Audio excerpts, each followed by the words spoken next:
आज हम एक ऐसी दुनिया में झांकने वाले हैं जो दीवारों के पीछे छिपी हुई है। दुनिया की कुछ सबसे कठोर, सबसे खतरनाक जेलों के अंदर। ये एक ऐसी जगह है जहां के नियम ही अलग हैं और जहां सिर्फ जिंदा रह जाना ही अपने आप में रोज की एक जंग है। पिछली बार एक पेड़ कब दिखा था? और जवाब आता है 1998 में, 8 साल पहले। ये शब्द हैं पेलिकन बे जेल के एक कैदी एडी मिल्स के। और सोचिए, सिर्फ ये एक सवाल हमें सीधा उस हकीकत में ले जाता है जहां एक पेड़ देखने जैसी मामूली बात भी एक सपना बन जाती है। यही है लंबी कैद की असली मानवीय कीमत। तो चलिए सलाखों के पीछे की इस दुनिया को समझने की शुरुआत करते हैं। हम देखेंगे कि कैसे दुनिया के अलग अलग कोनों की जेलों में सर्वाइवल, कंट्रोल और दिमागी सहनशक्ति की कहानियां एक जैसी ही हैं। ये किसी देश या भूगोल की नहीं, बल्कि एक गहरे मानवीय अनुभव की बात है। देखिए, दुनिया भर में जेलों का मकसद तो है इंसानों को बंद रखना, लेकिन उन दीवारों के अंदर बिल्कुल अलग अलग दुनियाएं बन जाती हैं। हर एक के अपने नियम, अपनी ऊंच नीच की व्यवस्था और अपनी क्रूर सच्चाई। तो आज हम फिलीपींस से लेकर अमेरिका तक इनमें से कुछ दुनियाओं का सफर करेंगे, ये समझने के लिए कि सलाखों के पीछे असल में कौन से सिस्टम काम करते हैं। तो सबसे पहले बात करते हैं उस हकीकत की जो शायद सबसे बड़ी है, हद से ज्यादा भीड़ का दबाव। ये एक ऐसी समस्या है जो कैदी के होने के हर एक पल को, उसकी हर एक सांस को पूरी तरह बदल कर रख देती है। फिलीपींस के क्विजोन सिटी में बच्चों की एक जेल है जो इस संकट का पहला चेहरा दिखाती है, जगह की बिल्कुल कमी। यहीं हमारी मुलाकात होती है 15 साल के मिकी से। उस पर चोरी और हत्या का आरोप है और वो इस भीड़ की दुनिया में कहीं खो सा गया है। और ये संख्या है उन लड़कों की जिन्हें एक ही सेल में आप कह सकते हैं ठूस दिया गया है, 80। और वो सेल कितना बड़ा है, सिर्फ 35 वर्ग मीटर। जरा सोचिए, 80 लोग और जगह बस इतनी सी। कितनी घुटन होगी वहां। जब एक कैदी से पूछा गया कि लोग सोते कहाँ हैं, तो उसकी थकी हुई आवाज में जवाब था, हाँ, हर जगह, झूलों में, फर्श पर, ऊपर भी।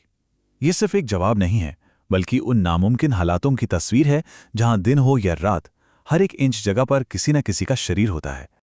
और वहां का माहौल सोचिए, सुबह 5 बजे भी तापमान 30 डिग्री सेल्सियस। पंखे तो हैं, लेकिन वो 50 डिग्री की गर्म हवा फेंकते हैं।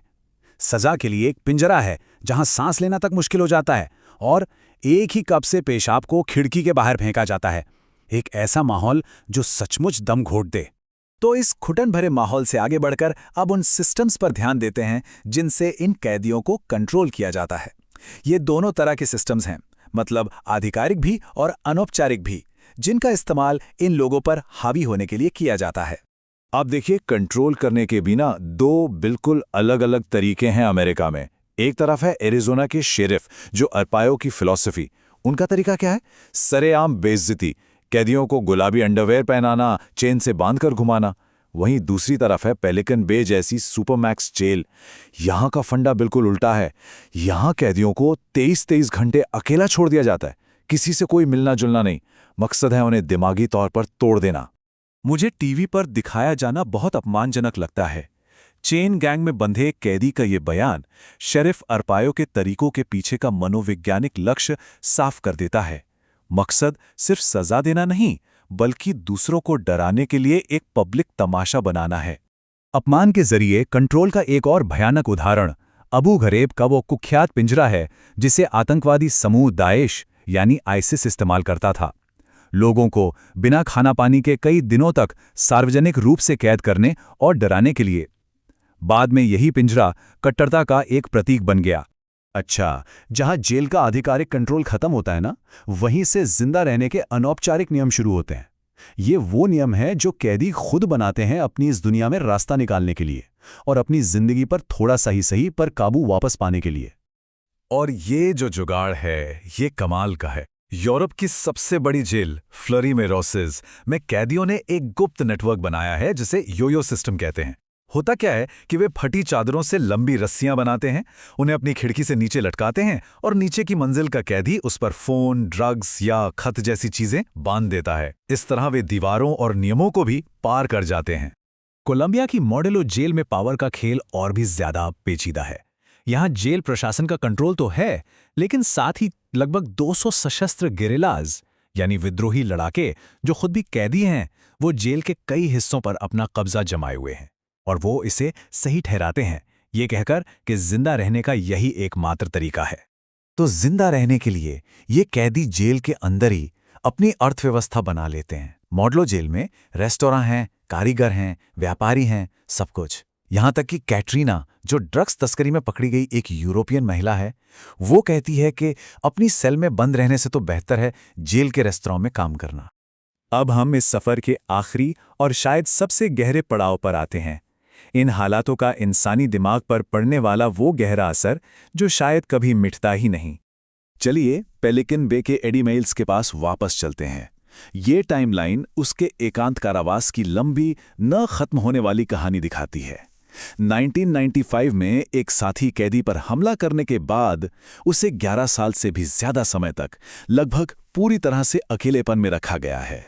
एडी मिल्स कहता है, मुझे लगता है जिस चीज़ की मुझे सबसे ज़्यादा कमी महसूस होती है वो है इंसानी स्पर्श। किसी के आसपास होना, मजाक करना, खेलना, दूसरे इंसानों से हाथ मिलाना। उसका ये बयान उस बुनियादी मानवीय ज़रूरत को दिखाता है जिसे सुपरमैक्स जेल में सिस्टम से ही छीन लिया जाता है। कैदी बताते हैं कि जब बाहर से कोई आवाज़, कोई चेहरा, कोई हलचल नहीं होती तो दिमाग धीरे धीरे खुद को खाने लगता है। कुछ लोग तो मानसिक रूप से टूट जाते हैं और बस सारा दिन दीवारों को घूरते रहते हैं, जबकि उनका दिमाग उनके काबू से बाहर भागता रहता है। ये वो अंजाम है जिससे एडी मिल्स जैसे कैदी हर रोज लड़ रहे हैं। लेकिन इस गहरे अंधेरे में भी इंसानियत की छोटी छोटी रोशनी बाकी है, जैसे गार्डों से परिवार की तस्वीरें छिपाना, पेंट करने के लिए मिले एक पंख का इस्तेमाल करना, भले ही वो मना हो, बच्चे की तस्वीरों वाली एक खोई हुई डायरी पर अकेले में रोना, या फिर जेल के रेस्टोरेंट में काम करते हुए किसी के साथ हंस पड़ना। ये छोटे छोटे लम्हे अपनी पहचान और बाहरी दुनिया से जुड़ाव को बनाए रखने की एक बेताब कोशिश भर हैं। तो हम इस विश्लेषण को एक सवाल के साथ खत्म करते हैं। सजा देने की इस पूरी कोशिश में इंसानियत का वो कौन सा हिस्सा है जो हम खो देते हैं? ये एक ऐसा सवाल है जो इन चरम व्यवस्थाओं के असली मकसद और उनकी कीमत पर हमें सोचने के लिए मजबूर करता है।